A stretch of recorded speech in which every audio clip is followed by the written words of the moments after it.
Bueno, vamos a continuar con el tema de los delitos contra la libertad y la indignidad sexual, hablando de las agravantes del delito de violación, para así luego poder estudiar otras figuras delictivas como los actos lascivos, el delito de rapto, la esclavitud sexual, entre otros.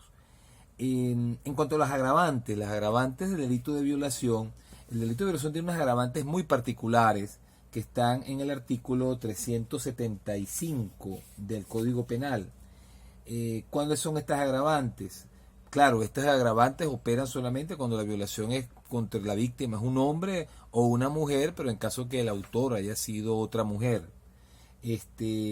¿Cuáles son estas agravantes? Bueno, estas agravantes son que el hecho se hubiese cometido con abuso de autoridad, de confianza o de las relaciones domésticas, o cuando se cometan por la actuación conjunta de dos o más personas. Entonces, en estos casos se aumentará la pena de la violación propia, la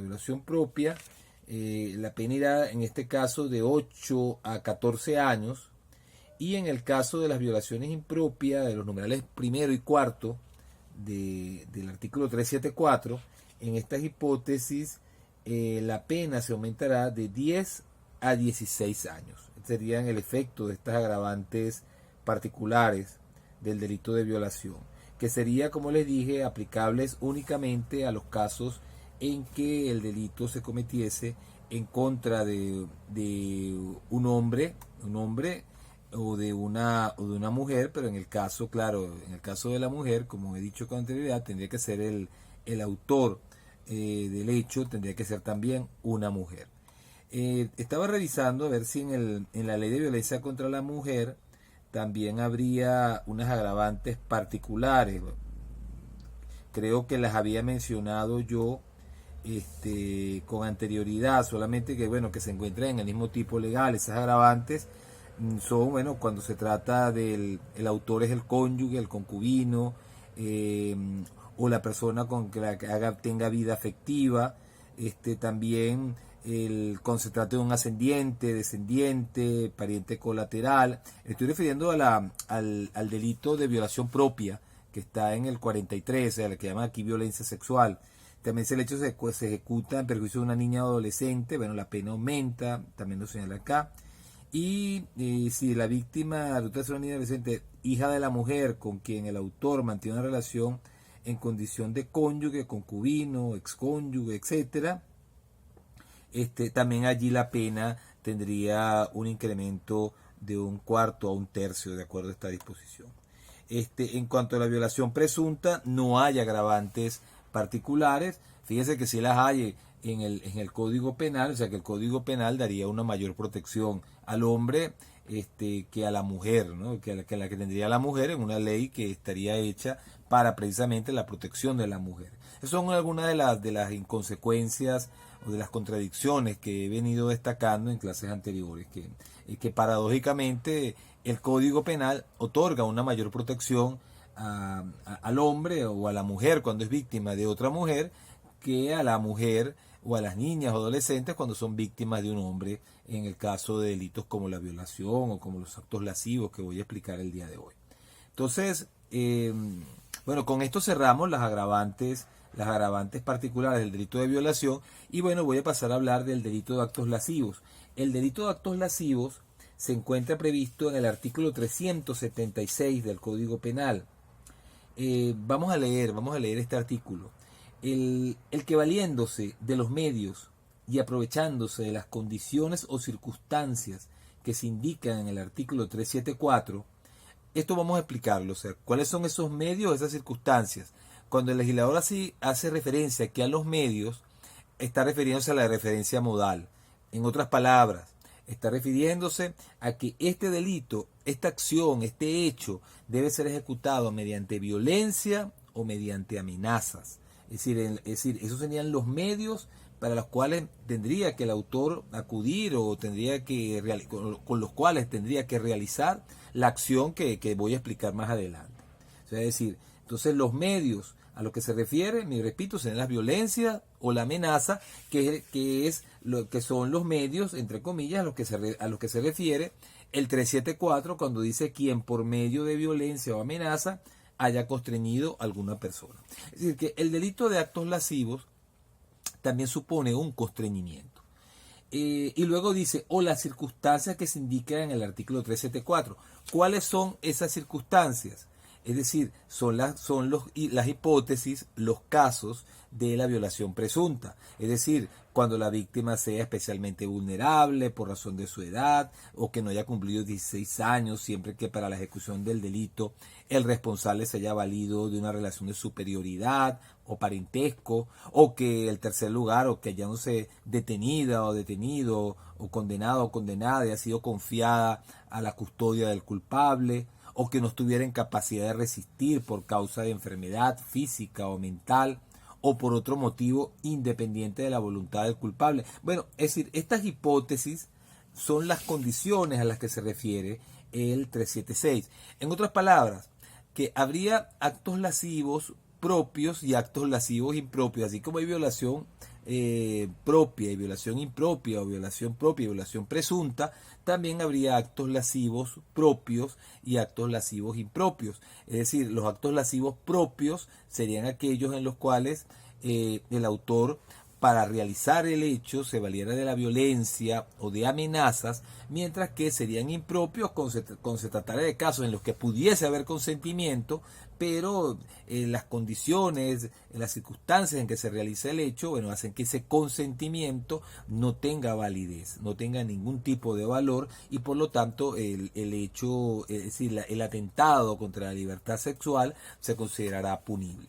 Entonces, aquí entonces en el 376, lo que quiero, bueno, para concluir, es que la referencia de modo, la forma en que debe ser realizada la acción típica es la misma del delito de violación. Es idéntica a la del delito de violación en el caso de la violación propia y en el caso de los actos lascivos propios.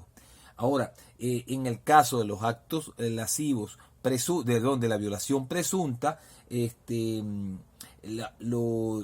en los actos lascivos habrá pues también un similar, será un equivalente, es decir, que también habría actos lascivos presuntos siempre y cuando la acción constitutiva de los mismos se realizase en alguna de las condiciones o circunstancias que se mencionan en el artículo 374, es decir, en los numerales 1, 2, 3 o 4 de dicho artículo. Entonces, dicho esto, bueno, ya sabemos cómo debe realizarse el delito de actos lascivos o bajo qué condiciones debe ser realizado el delito de actos lascivos. Ahora, el legislador no define los actos lascivos. Fíjese lo que dice aquí en el 376, ¿no? El que valiéndose de los medios y aprovechándose de las condiciones o circunstancias que se indican en el artículo 374 haya cometido en alguna persona de uno u otro sexo actos lascivos que no tuvieran por objeto el delito previsto en dicho artículo. Actos lascivos no están definidos, pero actos lascivos son actos como manoseos, tocamientos, es decir, en las zonas erógenas de una persona, a los fines, o sea, que desde el punto de vista objetivo constituyen esos tocamientos, manoseos, roces en las zonas erógenas de una persona, los cuales desde el punto de vista subjetivo, que luego lo señala expresamente, no deben procurar que la persona, es decir, que la persona pretenda, o sea, con ellos no debe pretenderse la penetración, o sea, es decir, no debe pretenderse el violar a la víctima. Es decir, que la única razón, el único motivo de estos tocamientos, de estos manoseos, de estos roces, sería que la persona, que el autor viese satisfecha su líbido, es decir, viese satisfecho su excitación, su deseo, más no el penetrar, el acceder carnalmente a la víctima. Es decir, si la persona toca, manosea, roza, pero con la finalidad de excitarse a los fines de penetrar a la víctima o introducirle un objeto por la vía anal, vaginal u oral, entonces allí en este caso esos tocamientos, esos manoseos, más bien entrarán dentro del proceso ejecutivo del delito de violación.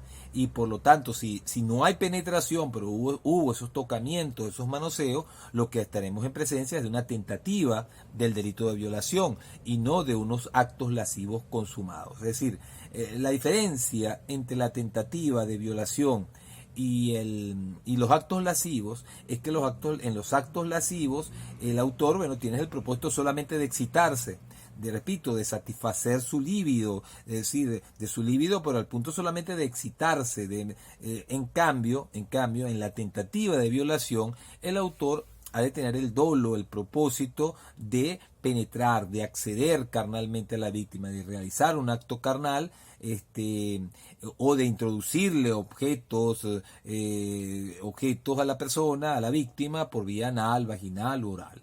Recuerda de todas maneras que cuando hablé de acto carnal, la expresión acto carnal puede interpretarse ampliamente, es decir, que también sería un acto carnal la introducción de objetos por la vía anal, vaginal o oral. Sin embargo, bueno, para hacer una distinción y que esa distinción parte a su vez del sentido literal del 374, yo he hablado aquí, bueno, de acto carnal para referirme a la penetración. Como segunda hipótesis de la acción del delito de violación he hablado de la introducción de objetos. Pero en general, repito, sobre todo cuando hablé de la violación presunta, dije que bueno, que podía hablarse de acto carnal tanto en uno como en otro caso, aunque no quede claramente explicitado eso en el artículo 374. Pero bueno, volviendo entonces al delito de actos lascivos, el delito de actos lascivos consistirá entonces objetivamente en tocar, manosear, en rozar con la víctima, no sé, por ejemplo, las zonas íntimas de uno, en las zonas erógenas de la víctima, pero es decir, el fin, el propósito desde el punto de vista subjetivo no ha de ser el de acceder carnalmente, el de realizar un acto carnal con la víctima, sino el de pura y simplemente excitarse, ver satisfecha pues su líbido en el caso concreto, pero sin llegar a la penetración. O sea, si hubiese, pues entonces, ese propósito, el propósito de penetrar, de excitarme para tener una erección y penetrar a la persona o introducirle un objeto por vía anal, vaginal o oral, pues entonces en ese caso, y no lo hubiese logrado en virtud de una circunstancia independiente de la voluntad del autor, pues en ese caso entonces de lo que hablaríamos de una tentativa del delito de violación. Y como dije, bueno, la forma de realizar esto, bueno, en un primer lugar sería mediante violencias o amenazas, y en segundo lugar podría verificarse en cualquiera de las hipótesis que se mencionan en el segundo aparte del artículo 374, que son las hipótesis de violación presunta.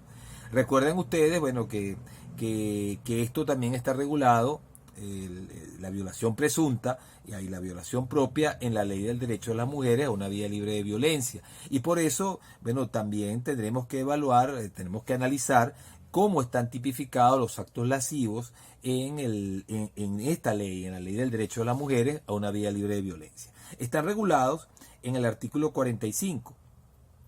Dice el artículo 45, quien mediante el empleo de violencias o amenazas, la misma referencia modal de la violación propia, y sin la intención de cometer el delito que se refiere al artículo 43, bueno, aquí estamos hablando de que no tiene que haber el propósito de violar a la víctima, de realizar el acto carnal, el acto sexual, la penetración. Dice aquí, constriña a una mujer a acceder a un contacto sexual no deseado, afectando su derecho a decidir libremente de su sexualidad. Será sancionado con prisión, bueno, de 1 a 5 años. Esto sería entonces la hipótesis básica de los actos lascivos en la ley del derecho de las mujeres a una vida libre de violencia. Luego dice, si el hecho se ejecuta en perjuicio de una niña o adolescente, la pena será de 2 a 6 años de prisión. Y en la misma pena incurrirá quien ejecute los actos lascivos en perjuicio de la niña o adolescente, aún sin violencias ni amenazas, prevaliéndose de su relación de autoridad o parentesco. ¿Qué es lo que yo puedo decir o qué es lo que podríamos concluir luego de haber leído el artículo 45? Bueno, insistir en que el Código Penal protege entonces más al hombre, igualmente, y más a las mujeres cuando son víctimas de otras mujeres, en cuanto a esto del delito de violación y el delito de actos lascivos. O sea, en cuanto a la protección de la libertad sexual, protege más. O sea, en cuanto al amparo, a la protección de la libertad sexual, el Código Penal es más protector que la ley del derecho de la mujer o la ley libre de violencia. ¿Por qué? Porque habría actos lascivos en todos los casos señalados en los numerales 1, 2, 3 y 4 del artículo 374, que son los casos de violación presunta. Cosa que no ocurre, como les acabo de leer, en el artículo 45, en el cual en los actos lascivos presuntos solamente estarían limitados a los casos que la víctima fuese una niña o una adolescente. En un caso, si hubiera sin violencia o amenazas, si la persona se prevalió de la relación de autoridad o parentesco, o cuando el hecho se ejecutase en perjuicio de una niña o adolescente, existiendo violencia o amenazas. Pero lo que quiero destacar es que los casos de violación presunta, que serían también de actos lascivos presuntos, no se encuentran regulados, o sea, todos y cada uno, como lo he dicho anteriormente y lo estoy diciendo ahora, en la ley del derecho de las mujeres, una vía libre de violencia. Y por lo tanto queda un vacío de punibilidad respecto de los casos en que un hombre pudiera cometer no solamente el delito de violación presunta, como lo expliqué en la clase anterior, sino también de actos lascivos presuntos, presuntos en el sentido pues de la violación presunta, de actos lascivos presuntos, ¿por qué? Bueno, porque el legislador no los ha contemplado. En otras palabras, por ejemplo, si una mujer estaba borracha y se quedó dormida y vine yo, me puse a tocarla, a manosearla, solamente con el fin de satisfacer, bueno, no sé, mi deseo sexual de tocarla, de manosearla, pero sin tener el propósito de accederla carnalmente, pues eso, mira, no estaría abarcado por el artículo 45, porque no estaría yo actuando ni con violencia ni con amenaza, ni se trataría de una niña ni de un adolescente. O sea, ese hecho quedaría entonces aparentemente pues impune, a menos que alguien lo dijera, bueno, es que eso es una tentativa de violación, pero es que si mi intención, mi propósito no era el de violar, pues entonces no podría hablarse de una tentativa de violación. Ahí está el detalle, ¿no? El punto aquí a discutir. Igualmente, si se trata de una persona que esté detenida, una persona que esté confiada al autor del hecho, o se tratase de un caso, fíjense que le diese a la víctima una sustancia narcótica, una sustancia excitante, bueno, y después que la tuviese drogada, que la tuviese yo allí, bueno, como decir, con los efectos de la sustancia que le di, yo después entonces la toco, la manoseo, pero sin la intención de accederla carnalmente, pues entonces no habría delito de actos lascivos, de acuerdo a lo que uno lee del artículo 45 de la ley del derecho de las mujeres, una vía libre de violencia. En cambio, si fuese un hombre respecto de otro hombre, aplicaríamos entonces los actos lascivos presuntos, teniendo en cuenta la forma en que está regulado el delito de actos lascivos en el Código Penal. O sea, el Código Penal es más completo. Yo por eso he dicho que bueno, que el Código Penal debería utilizarse como imagen rectora, no solamente de la violación, sino también en esto de los actos lascivos.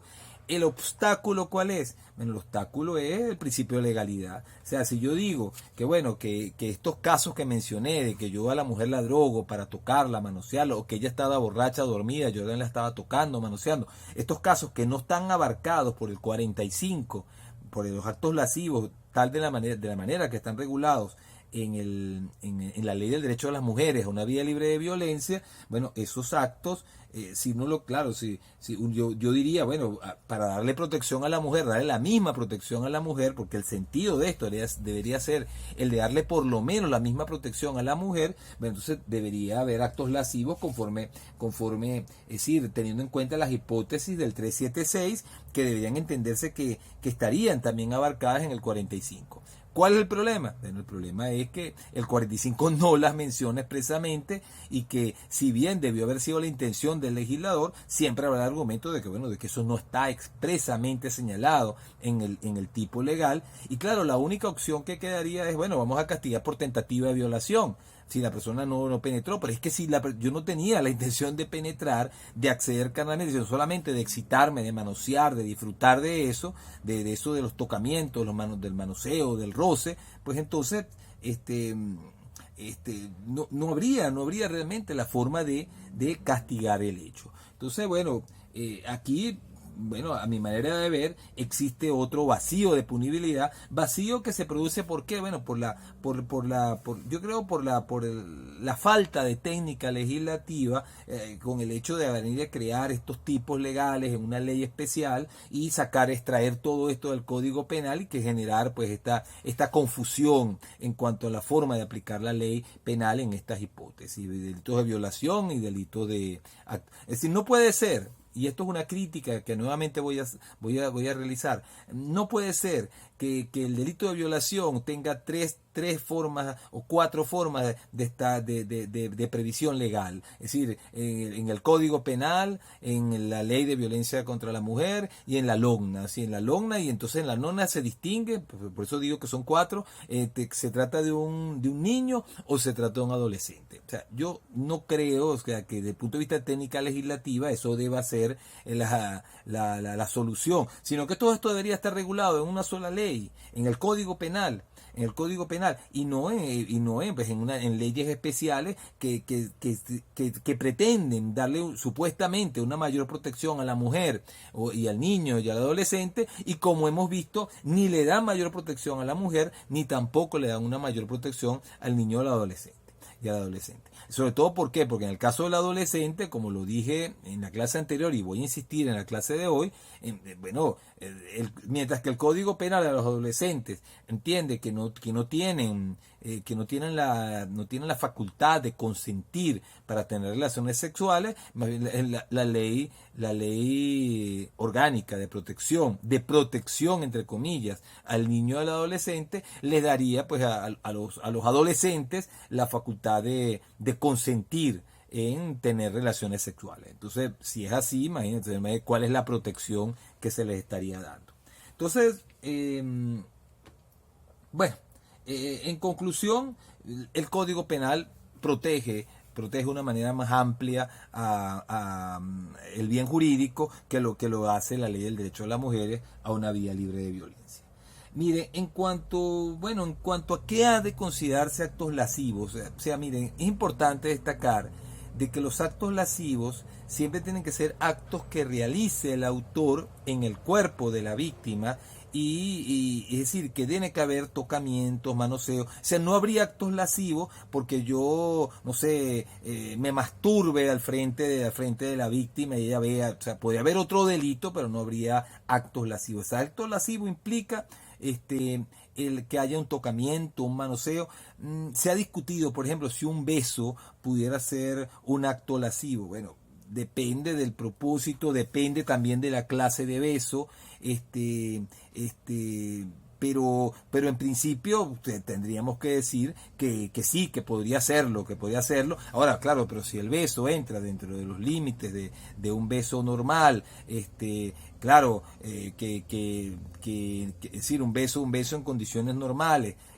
Claro, alguien podría decir, bueno, pero ¿cuáles son las condiciones de normalidad? Bueno, pero es decir, si el beso entra dentro de lo socialmente adecuado, pues yo creo que en principio podríamos decir, bueno, que no sería constitutivo del delito de acto lascivo. Ahora, pero si es un beso en que el autor lo acompaña además de tocamientos, manoseos, etcétera, o que el beso se nota, o sea, un beso forzado con violencia, mediante violencia, que la persona realmente se sienta agredida en su sexualidad, no sé, porque es decir, el autor, no sé, con la lengua trata de, no sé, de llegarle hasta la garganta, digo yo. Pues si se trata de hipótesis, bueno, como esta, que son difíciles de describir, por lo menos en una clase, por lo menos en una clase como esta, bueno, realmente pues allí el beso podría perder, o sea, tendría esa condición de normalidad, de ser socialmente adecuado para convertirse ya pues en un beso de contenido sexual, de contenido erótico, que busca satisfacer, que busca excitar a la persona que lo da, y bueno, si ese es el caso, pues podríamos estar en presencia de un delito de actos lascivos. Pero bueno, pero no siendo ese el caso, no lo habría. El delito de actos lascivos tiene, por cierto, una agravante también particular. Esto está en el artículo 376, ¿no? Me estoy refiriendo al Código Penal, volviendo al Código Penal. Dice aquí que si el hecho se hubiera cometido con abuso de autoridad, de confianza o de las relaciones domésticas, la pena de prisión será de 1 a 5 años en el caso de violencias y amenazas y de 2 a 6 años en los casos numerales 1 y cuarto del artículo 374. Bueno, recuerden que aquí pues, el legislador sí hace una distinción entre actos lascivos propios en el sentido propio y actos lascivos impropios. Esto para utilizar la misma denominación que utilicé cuando hablé del delito de violación propia y el delito de violación impropia. Así es decir, que así como hay una violación propia y una violación impropia, bueno, desde el punto de vista del Código Penal habría también una violación, unos actos lascivos propios y unos actos lascivos impropios. Igual en cuanto a la ley del derecho de las mujeres a una vida libre de violencia, solamente que los actos lascivos impropios están limitados solamente a cuando la víctima sea un niño, una niña o un adolescente. Esto de acuerdo, bueno, al último parte del artículo 45, en el cual se castiga al que ejecute actos lascivos en perjuicio de niña o adolescente, aún sin violencia ni amenazas, prevaliéndose de su relación de autoridad o parentesco. Es decir, que la única hipótesis que se contempla en la ley del derecho de las mujeres a una vida libre de violencia es la única hipótesis que se contempla de actos lascivos presuntos sería la del numeral segundo y la del numeral primero y segundo del artículo 374, pero la del numeral tercero y el numeral cuarto no estarían reguladas expresamente como hipótesis de actos lascivos presuntos. El delito de actos lascivos además tendría como agravante, como una agravante específica, cuando el hecho se realiza con el concurso simultáneo de 2 o más personas. Entonces, en esos casos, las penas establecidas por la ley se impondrán con el aumento de una tercera parte. Esto está señalado en el artículo 377 del Código Penal.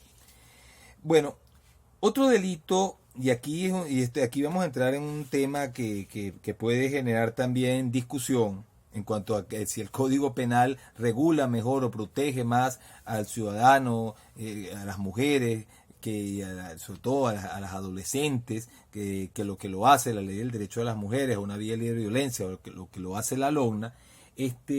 Vamos a estudiar el delito de corrupción de menores, que se encuentra previsto en el artículo 378 del Código Penal. Este delito se le ha llamado delito de corrupción de menores, como también se le ha llamado el delito de acto carnal. ¿En qué consiste? Vamos a leer en qué consiste el delito de acto carnal o delito de corrupción de menores. Dice el artículo 378, el que tuviere acto carnal con persona mayor de 12 y menor de 16 años, o ejecutare en ella actos lascivos sin ser su ascendiente, tutor ni institutor, y aunque no medie ninguna de las circunstancias previstas en el artículo 374, será castigado con prisión de 6 a 18 meses y la pena será el doble si el autor del delito es el primero que corrompe a la persona agraviada. Aquí, ¿qué es lo que se está tipificando? Aquí lo que se está tipificando es el tener relaciones sexuales, el realizar un acto carnal, sea cual la forma en que se realice ese acto carnal, con una persona mayor de 12 y menor de 16 años. Si estamos hablando de un adolescente hasta los 16. Es decir, aquí el legislador tipifica el hecho, objetivamente hablando, ¿no?, de tener relaciones carnales, de tener relaciones sexuales, realizar un acto carnal, aún con el consentimiento, del menor, de la persona menor, del adolescente. Siempre, y claro, no medien las condiciones, las circunstancias de la violación presunta, que ya los hemos visto, que está en el 374. Pero si no se configuran alguna de esas hipótesis y el adolescente da su consentimiento, aquí el legislador lo que está diciendo es que ese consentimiento no tiene ninguna validez. No tendría ninguna validez, y que por lo tanto el hecho de tener relaciones sexuales, de realizar un acto carnal con un adolescente, es decir, mayor de 12 hasta los 16 años, está prohibido por prohibido por la ley. Es un hecho punible, un hecho que está penado. Es, como les dije, el delito de corrupción de menores. ¿Cuál es el problema? ¿Cuál es el problema que se plantea? Bueno, esto es un delito doloso, evidentemente. Bueno, es decir, esto significa que el autor debe saber que se trata de un adolescente, porque si cree que es una persona que es adulta, si la propia, entre comillas, víctima le dice que es una persona adulta, y él le creyó y parecía además una persona adulta, bueno, ahí podría configurarse un error de tipo, y el error de tipo excluye la tipicidad, excluye el dolo y excluye por lo tanto la tipicidad, ¿no? Entonces, incluso si fuese vencible, quedaría exento de responsabilidad del autor.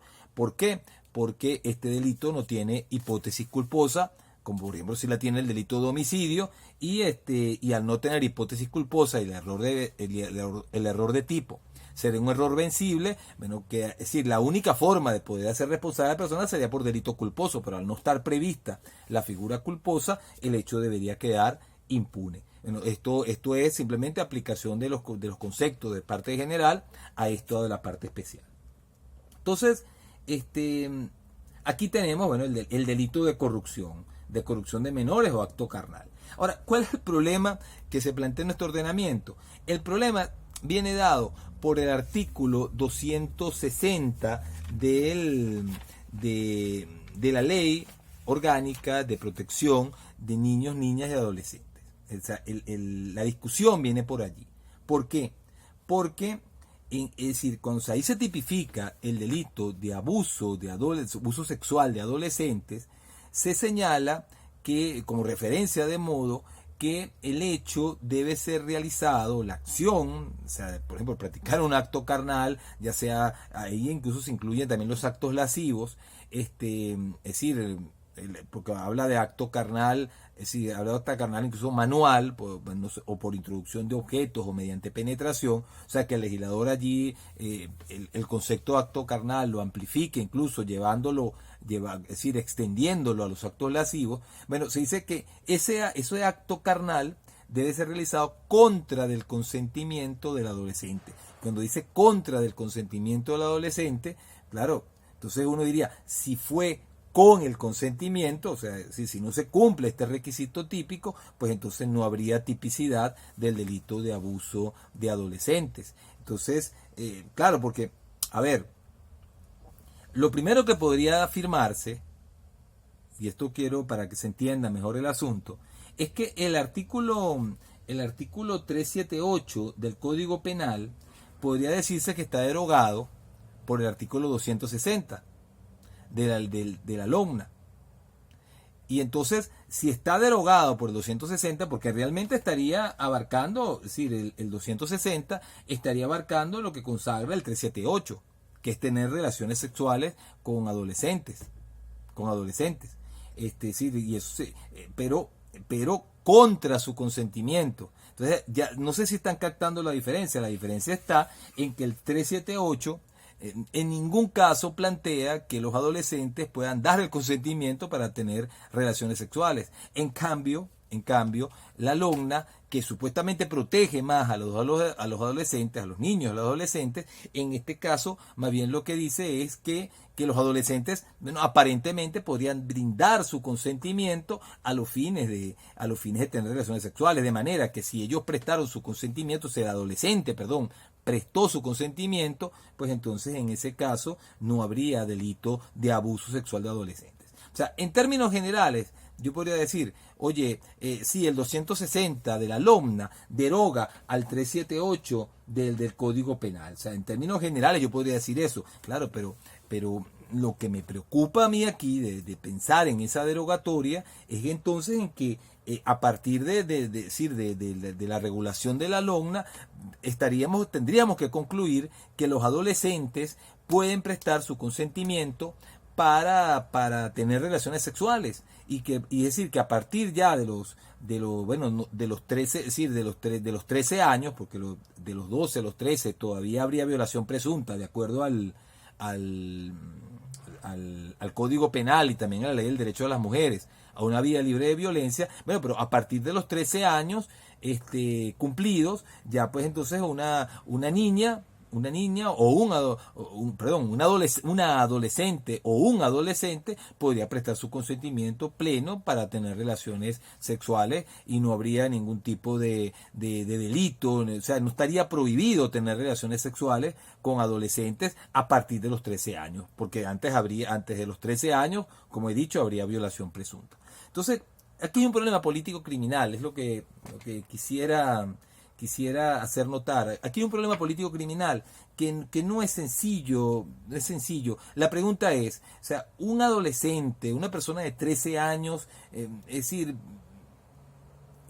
tendrá las condiciones, la madurez para prestar un consentimiento válido para tener relaciones sexuales con un hombre, o con un hombre o con otra mujer, o sea, o con una mujer, o sea, es decir, porque es indistinto. Claro, lo que pasa es que, claro, uno siempre piensa en las niñas, ¿no? Pues en las adolescentes, pero también ocurre con los adolescentes, con los niños igualmente, de la misma manera. Entonces, no sé, cabría la pregunta, pues un hombre, o sea, un hombre de 50, 60 años, entonces que tenga relaciones con una niña de 13 o un adolescente de 13 años. No dice niña porque lo ve como una niña, pero realmente es un adolescente, de acuerdo a la ley. Que tenga entonces relaciones sexuales, eso está bien, eso se vería bien. Ese es el punto de discusión. O sea, la LOMNA entiende que pareciera entender que sí puede dar un consentimiento, o sea, que tiene libertad sexual, que el adolescente tiene libertad sexual y que por lo tanto puede prestar su consentimiento y solamente habría delito cuando fuese contra su consentimiento. Eso es lo que dice el 260. En cambio, el Código Penal entiende que no puede dar un consentimiento válido un adolescente, hasta por lo menos hasta los 16 años, no puede dar un consentimiento válido y por lo tanto es decir, sea que haya consentimiento o que no hubiese consentimiento, es decir, habría delito de corrupción de menores o de acto carnal. O sea, entonces, claro, no hay una derogatoria expresa del artículo 378, pero claro, se trata de decir, de dos hechos, el 260 de la ley de la LOMNA y el 378, se trata de hechos semejantes, ¿no? De hecho, parecería que se trata del mismo hecho, de la provisión del mismo hecho, solamente que en un caso se está dando cabida al consentimiento como eximente de responsabilidad penal, mientras que en el Código Penal no se da cabida al consentimiento como una eximente. Entonces, la discusión es, oye, bueno, subsiste el Código Penal, es decir, su aplicación en estos casos podrá subsistir o deberá aplicarse el 260 de la LOMNA sin ningún tipo de atenuación y por lo tanto, es decir, si un adolescente, un adolescente o un adolescente, un varón o un adolescente, una hembra, presta su consentimiento, entonces no habría delito de abuso sexual. Ahí está el quid de la cuestión. Miren, en este punto yo siempre apuesto hacia el Código Penal, por lo menos de que el Código Penal sea imagen rectora. Es decir, yo no puedo negar que de alguna manera el 260 deroga al 378, lo deroga. Pero el sentido del 378, yo creo que, o sea, lo que inspira lo que pretendió proteger el 378, yo creo que debe ser lo que inspire o que pretenda proteger también el 260. Yo no creo que el legislador haya querido dar un salto atrás en el sentido de la protección a los adolescentes. No lo creo. Sobre todo cuando de acuerdo al artículo, si mal no me equivoco, el artículo 8 de la misma LOGNA, pues uno de los principios rectores, o quizás el más importante de los principios rectores en la aplicación de esta ley, de la ley de la LOGNA, es el principio que tiene que ver con el interés superior del menor. Es decir, que ese interés superior del menor debe regir por completo la interpretación y la aplicación de la LOGNA en casos concretos. Entonces, oye, si lo que se busca es el interés superior del menor, oye, eso de darle la facultad de consentir en tener relaciones sexuales, cuando se trata de personas que tienen todavía pues un altísimo grado de inmadurez. O sea, un adolescente tiene un altísimo grado de inmadurez que puede ser, bueno, pues víctima de cualquier engaño, de cualquier... Dirán, bueno, profesor, pero es que el engaño es un vicio del consentimiento. Sí, pero no un engaño en el sentido es decir, punitivo, sino un engaño en el sentido inclusive sentimental, de que se puede creer enamorada de una persona cuando realmente no está enamorada, o que puede ser el amor, piensa que es el amor de su vida y no es el amor de su vida. Y entonces ese consentimiento pierde, o sea, porque no puede compararse la experiencia que puede tener un hombre, tener una mujer ya con madurez, con edad, con hijos, con matrimonios, etcétera, etcétera, con vida vivida, que lo que tenga una adolescente que apenas está comenzando a vivir y que quizás sea su primera experiencia, o como mucho su segunda experiencia o tercera.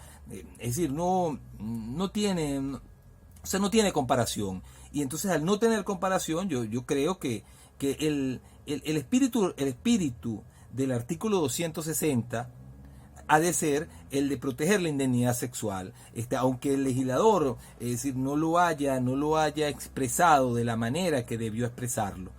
Yo creo que el espíritu, o sea, yo creo que aquí hubo un error del legislador cuando puso eso de contra su consentimiento. O sea, yo creo que lo que pretendió fue decir que bueno, que aunque hubiese consentimiento, de todas maneras habría, o sea, que ese consentimiento no tiene validez. Sin embargo, no lo supo expresar en el tipo y claro, genera esta controversia. Entonces yo creo que bueno, que una interpretación con base en el interés superior del menor debe conducir a entender que aquí se protege la indemnidad sexual del adolescente, y que por lo tanto no puede prestar un consentimiento válido a los fines de tener relaciones sexuales. Es decir, que no se debe interpretar literalmente el artículo 260 de la LOGNA, sino que tiene que interpretarse teleológicamente a la luz del principio del interés superior del menor, que se encuentra consagrado, como dije, en el artículo, creo que es el artículo 8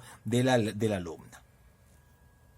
Efectivamente, es el artículo 8, que lo estoy revisando, de la LOGNA. Dice este artículo: el interés superior del niño, de niñas y adolescentes es un principio de interpretación y aplicación de esta ley, el cual es de obligatorio cumplimiento en la toma de todas las decisiones concernientes a los niños, niñas y adolescentes. Este principio está dirigido a asegurar el desarrollo integral de los niños, niñas y adolescentes, así como el disfrute pleno y efectivo de sus derechos y garantías. Yo creo que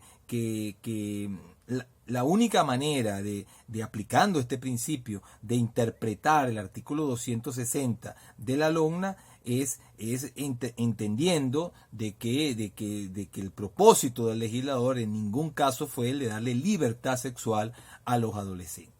Y es decir, a las personas a partir de los 12 años, de acuerdo a lo que diría el 260 de la LOGNA, con la limitación del Código Penal y de la Ley del Derecho a la Mujer a una vida libre de violencia, que como sabemos que entiende que hay violación presunta hasta los 13 años, es decir, hasta de los 12 hasta los que no se hubiesen cumplido los 13 años. Pero salvo esa excepción, entonces de acuerdo al 260 de la LONNA, habría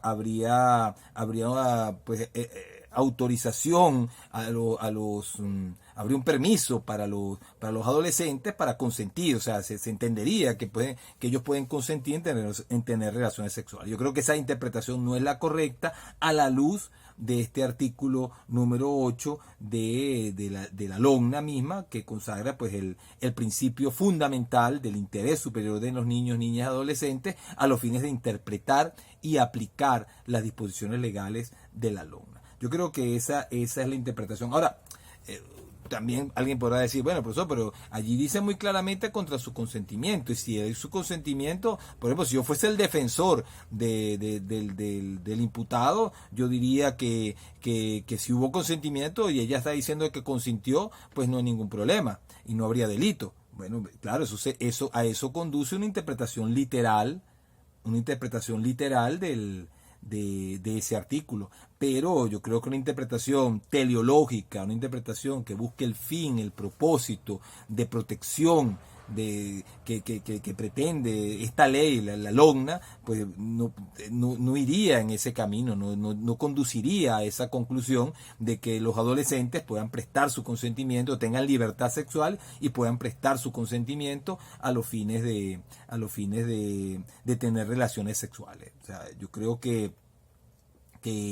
sería un absurdo considerar que esa fue la intención del legislador con la LONNA, cuando es una ley más bien que busca la protección de los niños, de las niñas y de los adolescentes. Entonces, yo creo que en ese sentido, pues no debería admitirse esa interpretación y que por lo tanto, aunque se considere que el Código Penal se encuentra derogado en este punto, yo creo que el espíritu del Código Penal se mantendría de todas maneras vigente en el 260 a los fines de interpretar ese artículo 260, considerando, insisto nuevamente, considerando que allí lo que se tutela no es la libertad sexual, sino la indemnidad sexual. Es decir, que el adolescente no tiene facultad legal para consentir en tener relaciones sexuales con una persona. Alguien me dirá, bueno, profesor, usted es muy retrógrado porque los adolescentes actualmente, bueno, eso es un problema de política criminal, en definitiva. Yo estoy dando mi opinión, yo creo que los adolescentes en este momento no deben tener la facultad de consentir. Yo creo que en cuanto a niños y adolescentes, el derecho penal debe proteger la indemnidad sexual. Los niños y los adolescentes no deben ser tocados. Ese es mi punto de vista, por lo menos hasta los 16 años, como dice el Código Penal. Pero no prestar, no decir que bueno, que ahora somos tan modernos que bueno, que a los adolescentes vamos a darle la facultad de consentir en tener relaciones sexuales con hombres o con mujeres adultas, independientemente de las condiciones o las circunstancias. Yo creo que eso no puede ser así, no puede ser ese el sentido que ha de tener la ley en estos casos. Otra figura que se encuentra en el artículo 378 y que yo creo que esta sí se mantendría vigente, aunque, es decir, por lo menos formalmente estaría vigente, aunque en la práctica no tenga ya quizás aplicación, es la seducción bajo promesa matrimonial, que se encuentra en el primera parte del 378. Dice aquí: el acto carnal ejecutado en una mujer mayor de 16 años y menor de 21 con su consentimiento es punible cuando hubiese seducción con promesa matrimonial y la mujer fuere conocidamente honesta. ¿Qué significa esto? Bueno, que habría este delito cuando un hombre a una mujer, para tener relaciones sexuales con ella, entre comillas, la engaña diciéndole de que, bueno, prometiéndole que se va a casar con ella. Se va a casar y resulta que después de haber tenido relaciones sexuales, no termina casándose con la persona. Eso sería pues lo que llaman la seducción bajo promesa matrimonial. Es una forma de engaño, o sea, es decir que bueno, mi amor, vamos a tener relaciones, no importa que de todas maneras nos vamos a casar, y cuando nos casemos, todo esto no va a haber ningún problema, etcétera, etcétera. Entonces la mujer acepta tener relaciones sexuales mayor de 16 y menor de 21, siempre que fuese conocidamente honesta. Eso de conocidamente honesta es un elemento normativo, bueno, muy amplio. Esa honestidad es honestidad, claro, en el ámbito sexual, ¿no? Es decir, que la persona no tuviera fama de promiscua, no tuviera fama de que se entrega a cualquier hombre. Es decir, esa sería la idea, ¿no? De la forma en que está regulado esto aquí. Y que bueno, es decir, la razón de la punibilidad es que, bueno, es que el hombre en estos casos se estaría aprovechando de la candidez, de la inocencia de esta persona a los fines, bueno, de tener relaciones sexuales con ella. O sea, hasta le habría seducido, repito, con esa promesa de matrimonio. Desde el punto de vista jurisprudencial, incluso aquí en Venezuela, se consideraba que no podía ser tampoco cualquier promesa, ¿no? Porque esto es decir, permitiría castigar, muchísimos hechos diciendo que bueno, fue que me lo dijo verbalmente y no hay prueba de eso. O sea, es decir, pero bueno, yo mi palabra contra la de él, que él me dijo que se iba a casar conmigo. O sea, es decir, para evitar eso, o sea, en la jurisprudencia venezolana, también en otros países, pero que yo recuerde, aquí había precedentes jurisprudenciales que decían que, bueno, que a los fines de aplicar esta disposición, la promesa tenía que tener una seriedad tal bueno, que ya la persona, es decir, que los novios tendrían que haber fijado carteles para casarse. O sea, es decir, se llegaba pues a ese extremo. Otros autores, por ejemplo, creo que Mendoza y creo que autores también como Febre consideraban que no, que lo importante es que hubiera una promesa seria, es decir, por ejemplo, como una petición de mano ante los padres de la persona. O sea, que hubiese una mayor formalidad y que pudiera demostrarse de alguna manera que realmente había el propósito, la promesa de casarse para poder aplicar esta disposición. Bueno, esto, claro, esto tiene recuerden que este Código Penal responde a una determinada época y seguramente el que me está escuchando, el que me está viendo dirá, bueno, pero eso no tiene en la actualidad ninguna vigencia, ninguna aplicación. Es decir, las muchachas están más pilas, que no sé qué cosa. Sí, pero diciendo o pensando que las muchachas tienen mayor, no sé, mayor chispa, mayor conocimiento, conocen más de los asuntos. Bueno, fíjense al punto que se ha llegado en el 260 de la LOGNA, que bueno, que se dice que puedan prestar su consentimiento para tener relaciones sexuales. Entonces, yo no llego hasta allí, y yo sí creo que una mujer, bueno, inclusive desde 16 o 21 años, tiene un alto grado todavía de inmadurez, y que pudiera ser engañada de esta manera. O sea, en todo caso, yo creo que la conducta sigue siendo punible. Eso sí, este tipo legal sigue en vigencia. Este tipo legal no estaría derogado por la LOGNA, y yo creo que, bueno, que siendo de esta manera, bueno, pudiera castigarse por este hecho. Lo que pasa es que, bueno, que ya en la actualidad pues ha perdido la institución incluso del matrimonio, ha perdido la importancia que ha tenido, que tuvo en épocas anteriores, pero independientemente de ello, bueno, el derecho penal sigue manteniendo su prohibición, y eso tiene que ser tomado en cuenta a los fines, bueno, a los fines de la aplicación de las leyes en general. En todo caso, bueno, que dejo expuesto de todas maneras el punto de que el delito de seducción bajo promesa matrimonial se encuentra vigente, independientemente que el encabezamiento del 378, que es el delito de corrupción de menores, se vería derogado por el artículo 260. Alguien también podría decirme, bueno, profesor, pero es que el 260, cuando habla del abuso sexual de adolescentes, bueno, eso llega hasta los 18 años, ¿no? El adolescente de los 12 a los 18 años. Bueno, es decir, que podría prestar su consentimiento para tener relaciones sexuales. Sí, pero que pueda prestar su consentimiento no significa que no lo puedan engañar.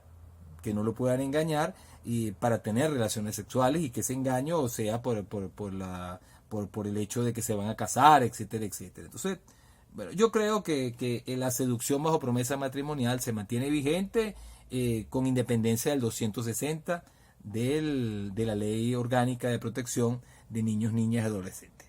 La ley del derecho de las mujeres a una vida libre de violencia no dice absolutamente nada sobre este tema, y por eso pues es que me he limitado a comparar el Código Penal con la LOGNA en este caso.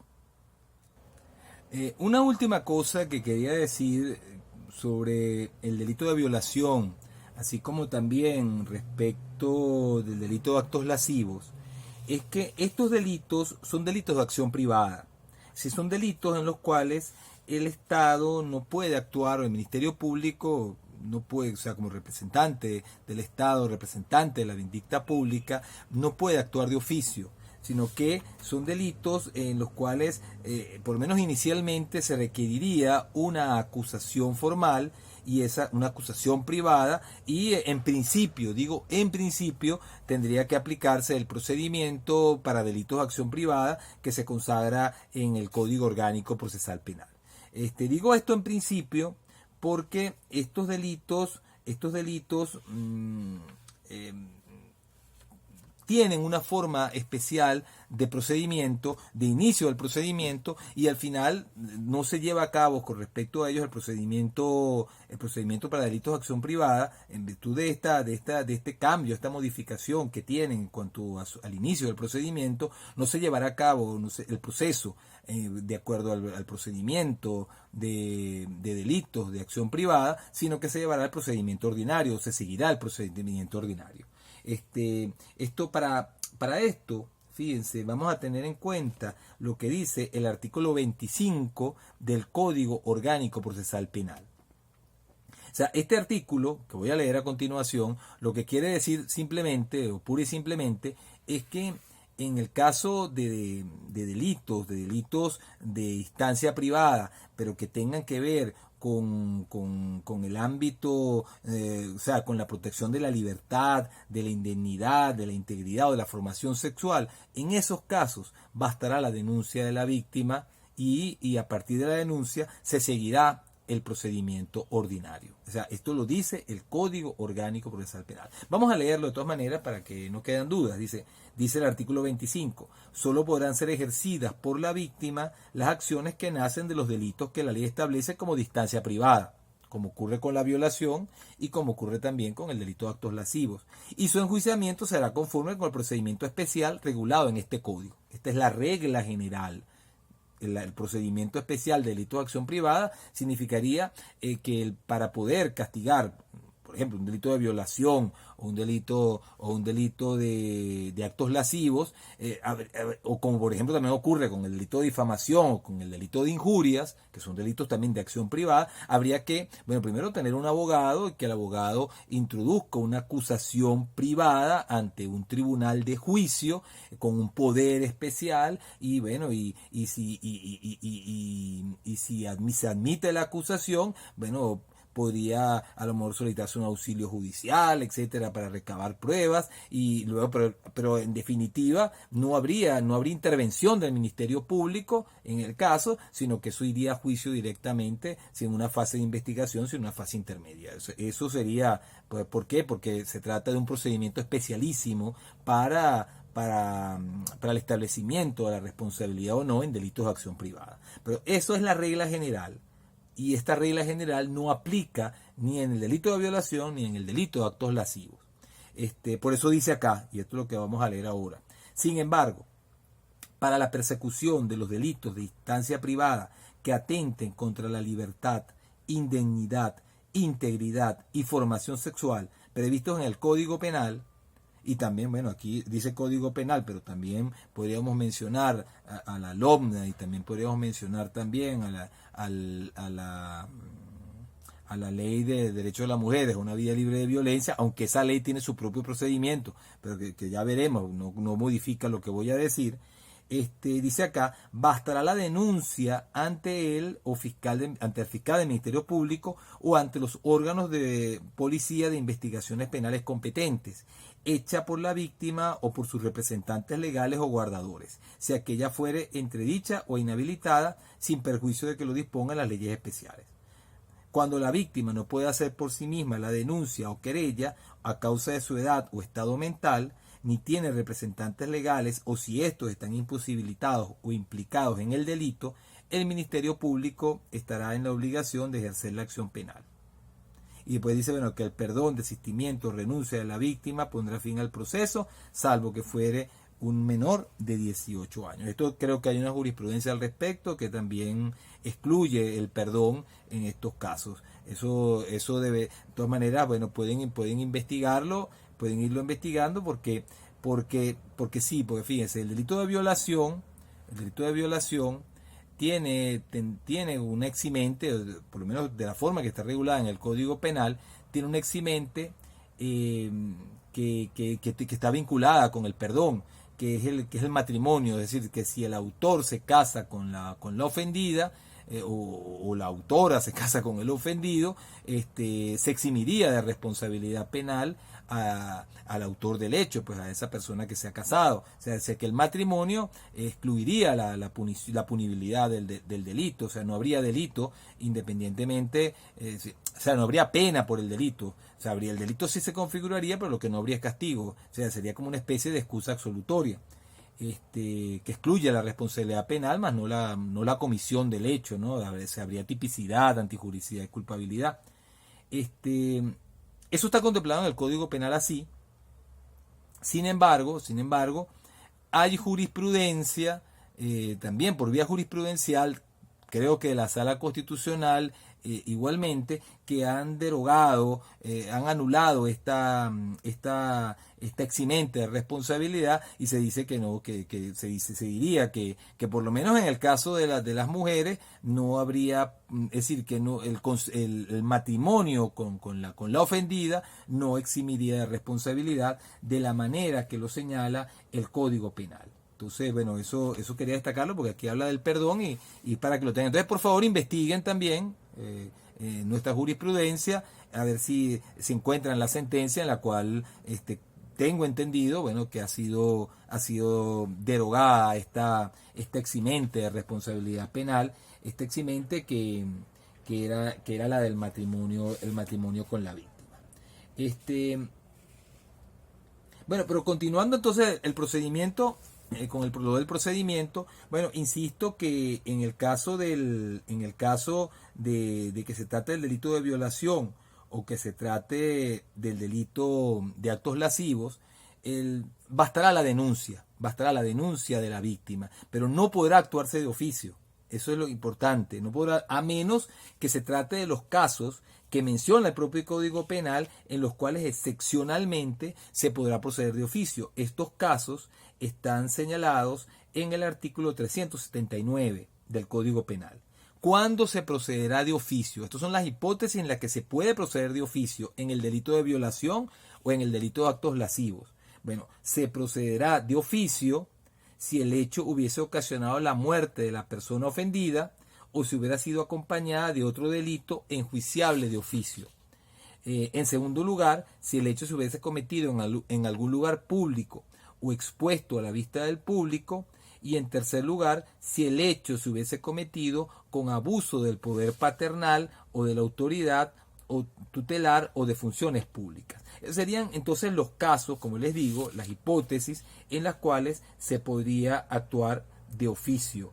En los casos del delito de violación, de actos lascivos, y también añadiríamos aquí la seducción bajo promesa matrimonial que entraría también dentro del marco de los delitos de acción privada, porque el código los titula o los considera delitos de acción privada. Miren, la eximente de responsabilidad penal por matrimonio se encuentra en el 393. Para cuando investiguen lo de la jurisprudencia, dice el 393, el culpable de alguno de los delitos previstos en los artículos 374, 375, 376, 378, 387, 388 y 389 quedará exento de pena si antes de la condenación contrae matrimonio con la persona ofendida, y el juicio cesará de todo punto en todo lo que se relacione con la penalidad correspondiente a estos hechos punibles.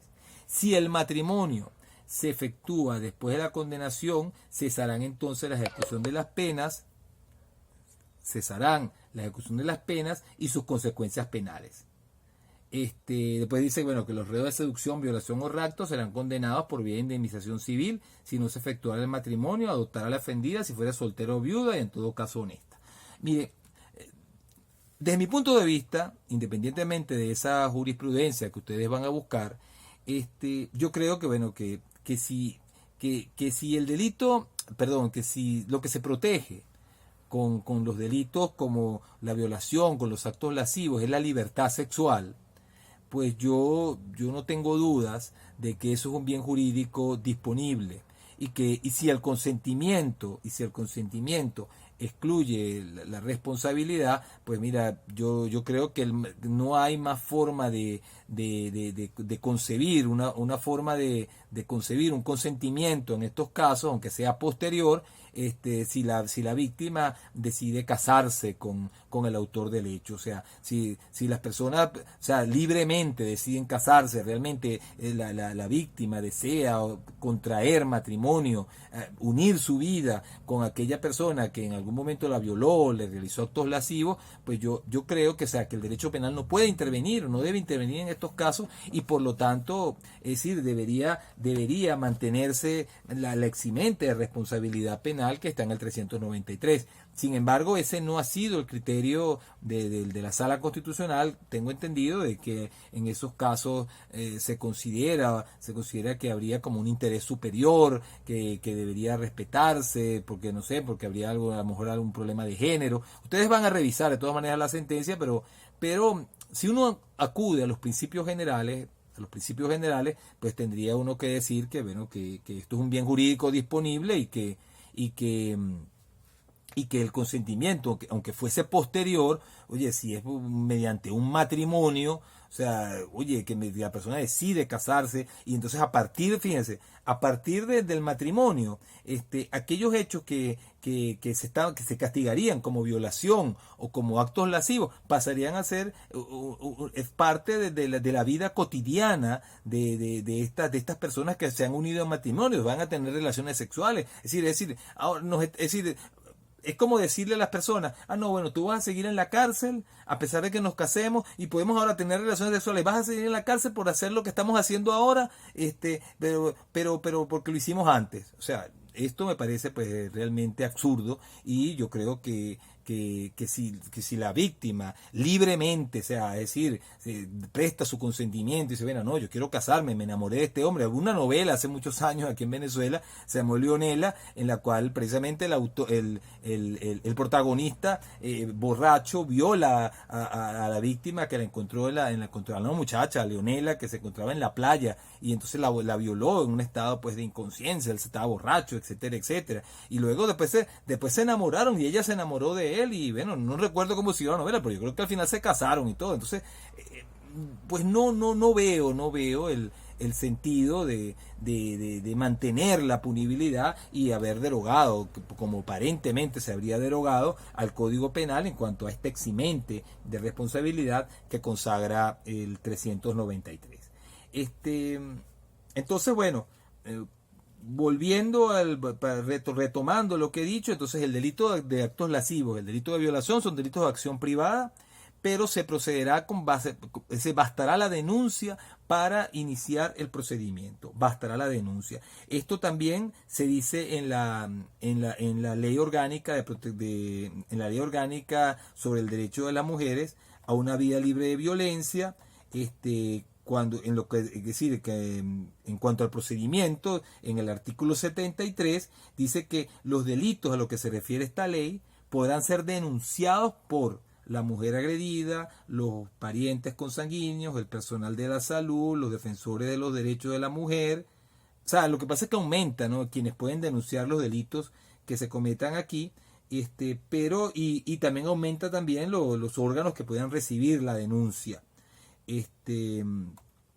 Pero no contempla, por lo menos que yo recuerde en este momento, no se contempla una actuación de oficio para estos delitos, sino que la actuación sería siempre por la vía de la denuncia. Sí, O sea, no hay aquí una regulación de que se pueda decir que la violación, ni siquiera en la ley del derecho de la mujer, una vida libre de violencia, es un delito de acción pública, sino que es un delito de acción privada. Solamente que aquí el procedimiento se podrá iniciar mediante una denuncia, pero no se podrá actuar de oficio a menos que se trate de las hipótesis que he mencionado, que se encuentran en el artículo 379 del Código Penal.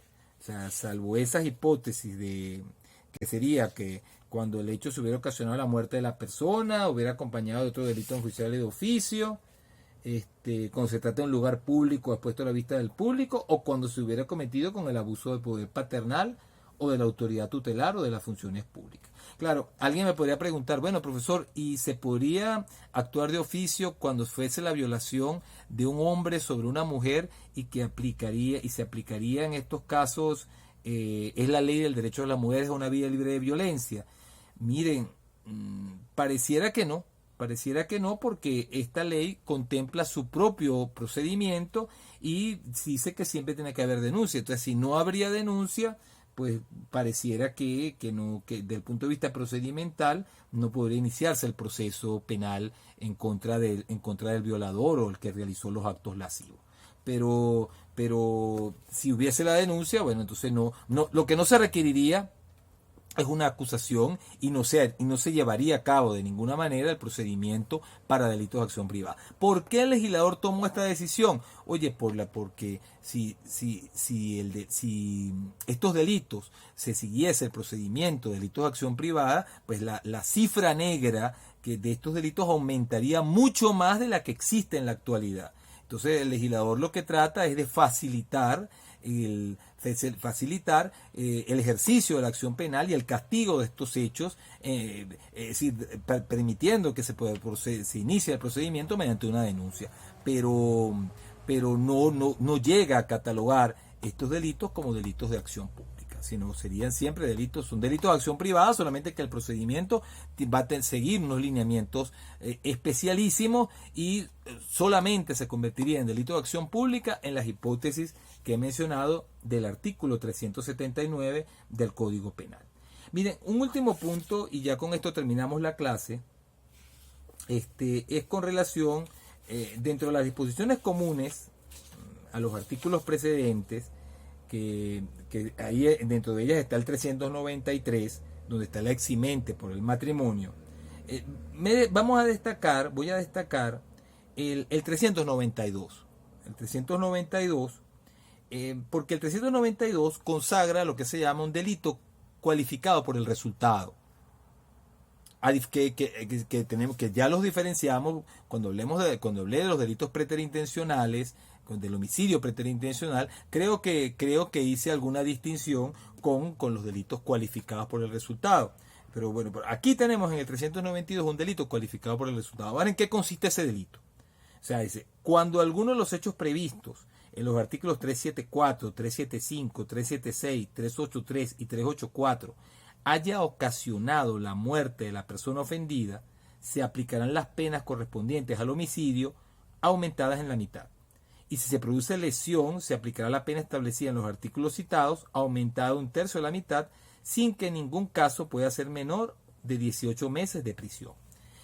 Aquí, esta figura abarca a los actos lascivos, abarca también al delito de corrupción de menores, que sabemos que estaría derogado, a la seducción bajo promesa matrimonial, y abarca también a los actos lascivos, a la violación, a los actos lascivos, al rapto, es decir, a todos los delitos que están previstos con anterioridad, a los delitos de corrupción también, los abarca. ¿Y en qué consiste? En que el autor, o sea, en este delito calificado por el resultado consiste en que el autor, luego de haber cometido alguno de esos hechos punibles, por ejemplo, luego de haber cometido el delito de violación, la víctima muere. Se produce la muerte de la víctima. Entonces, si se produce la muerte de la víctima, se aumentará la pena, es decir, se incrementará la pena del delito de homicidio, fíjense lo que dice acá, aumentada a la mitad. Esto igualmente se trata de unos actos lascivos, se trata de una corrupción, se trata de un rapto, es decir, Si usted está violando a la víctima, raptando a la víctima, realizando actos lascivos y la víctima muere, pues entonces se aplicará el 392.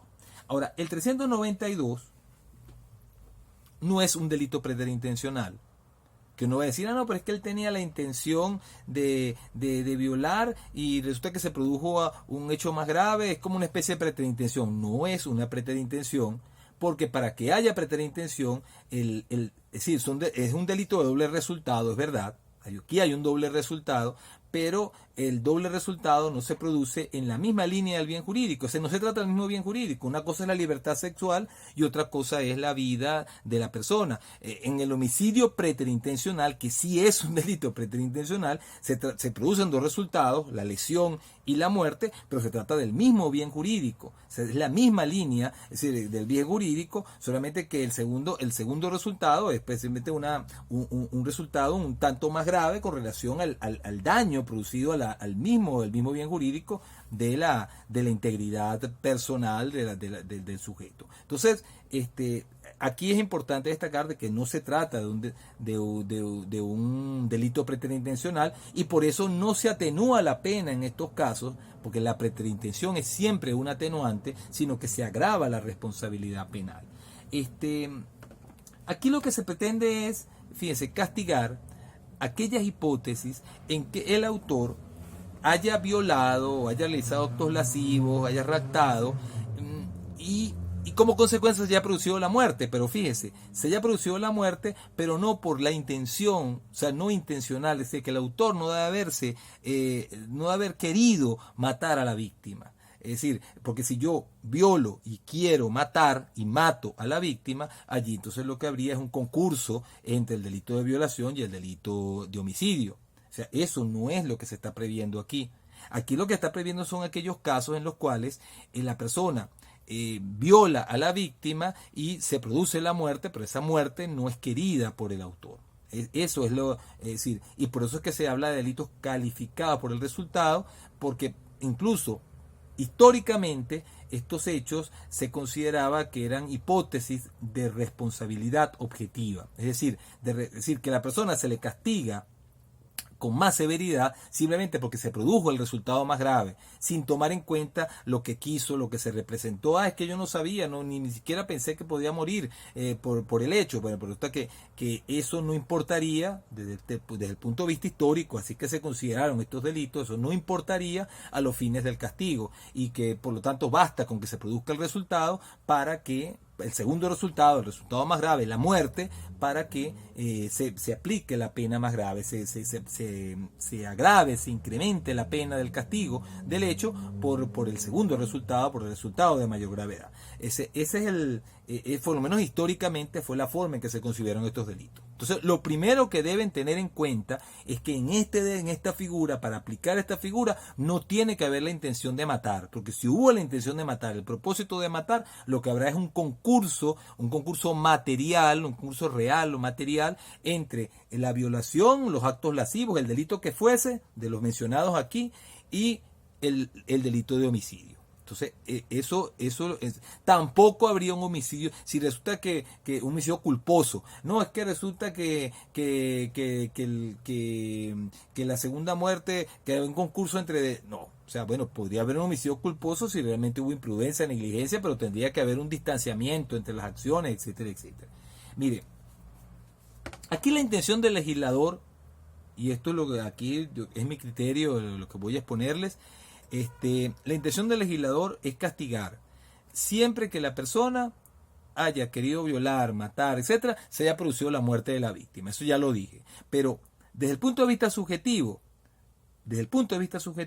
no puede considerarse que aquí hay una responsabilidad objetiva. O sea, y esa no puede ser la intención del legislador, la de que haya una responsabilidad objetiva y que usted sea responsable porque se produjo la muerte, independientemente que la muerte es decir, fue una cuestión totalmente fortuita, una cuestión que impensable para cualquiera. O sea, se produjo la muerte, oye, resulta que no sé, que yo a la víctima la medio amenacé y entonces ella se tuvo miedo miedo, y entonces cuando tuvo miedo, cuando te vamos teniendo relaciones sexuales, resulta que no sé, que le dio un ACV, una cuestión allí que, o sea, en una persona joven, una persona que no tenía ningún tipo de señales de que podía darle algún tipo de enfermedad, nunca había sufrido una enfermedad, era una cuestión totalmente fortuita, entonces, bueno, entonces aplicamos esta disposición. No, yo creo que, es decir, esa no puede ser la intención del legislador. A lo mejor el ejemplo quizás pueda ser criticado, pero lo que quiero decir es que no puede ser la intención del legislador establecer aquí una responsabilidad objetiva, es decir, que independientemente de cómo se haya producido la muerte, se va a aplicar esta sanción, y si es con intención, bueno, habría un concurso, se aplicaría otras normas, pero si se produce la muerte, pues, no habiendo intención, habría que castigar por esta figura. O sea, no creo que la intención del legislador haya sido la de establecer una responsabilidad objetiva. ¿Y por qué no? Bueno, porque hay un principio fundamental asociado a la idea del Estado de Derecho, que es el principio de culpabilidad. Y el principio de culpabilidad, que surge del derecho a la dignidad de las personas, que surge del principio a su vez del Estado de Derecho, de la prohibición de la arbitrariedad por parte del Estado, bueno, este principio prohíbe terminantemente la responsabilidad objetiva en el derecho penal. No puede haber responsabilidad objetiva, no puede haber responsabilidad por el mero resultado. Toda responsabilidad en el derecho penal tiene que ser subjetiva. ¿Y tiene que ser subjetiva en qué sentido? En el sentido de que el autor por lo menos tiene que haber tenido la posibilidad de representarse en la producción del resultado. Es decir, es posible que no lo haya querido, pero por lo menos se lo haya podido representar y no se lo representó.